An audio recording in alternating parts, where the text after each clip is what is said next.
આપણે મહદ અંશે એવું વિચારીએ બોલીએ કે ભગવાન જે કરે એ સારા માટે કરે.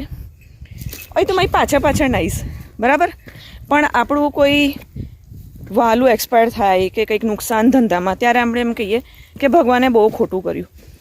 એકચ્યુઅલી હકીકત એ જ છે કે ભગવાન જે કરે છે એ બરાબર જ કરે છે, કારણ કે આપણા આગલા જન્મના પાછલા જન્મના કર્મ આપણને યાદ નથી રહેતા. આ હિસાબ ભગવાન બરાબર રાખે છે. તો આજની બે સ્ટોરી છે. ગવર્મેન્ટ સુપ્રીમ કોર્ટે રખડતા ઢોર અને કૂતરા પાછા હટાવવાની વાત કરી છે. ચીપિયાથી સાણસાથી ઢસડીને કૂતરા ભરે છે બરાબર. એક તો દૂધ વગર ચાલતું નથી, રખડતા ઢોર નડે છે, કૂતરા નડે છે. શોખ એવા કે આપણા દેશમાં, ભારત દેશમાં વાઘની sanctuary, tiger sanctuary, lion sanctuary, Sasan Gir બરાબર. છૂટા સિંહ જોવા ગમે, છૂટા સિંહણો, સાબર, હરણ જોવે ને હું વાવ એવું થઈ જાય બરાબર. બાકી બધા કૂતરા હવે કડવા માંડ્યા. એટલે ઓગસ્ટ મહિનામાં જે મગજમારી હતી એ પાછી સુપ્રીમ કોર્ટે પહેલાં સ્ટે પાછું ખેંચ્યું. કે સ્ટરલાઇઝ એટલે નસબંધી કરીને કૂતરાને છોડી દેશે. અત્યારે પાછું એ આવ્યું છે કે શૈક્ષણિક એજ્યુકેશનનું જે કોલેજ સંસ્થા, પછી દવાખાન, જે રહેઠાણ વ્યવસ્થા, લોકોને હવે કૂતરા કડવા જ માંડ્યા છે. આપણા કાઠિયાવાડમાં જ્યારે ખાટલો ભરે ને પછી કૂતરું બેસાડે.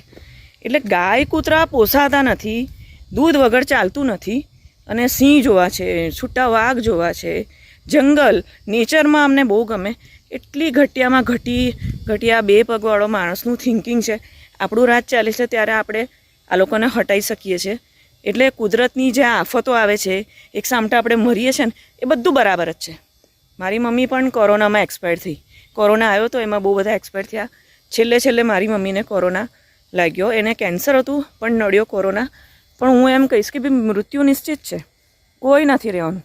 શ્રી રામ ભગવાન અને કૃષ્ણ ભગવાને પણ પોતાની લીલા સંકેલીને અહીંથી એ લોકો પોતાના ધામમાં ગયા. એ લોકોએ આપણને શીખવાડ્યું. આપણે મૃત્યુ લોકના માણસો છે.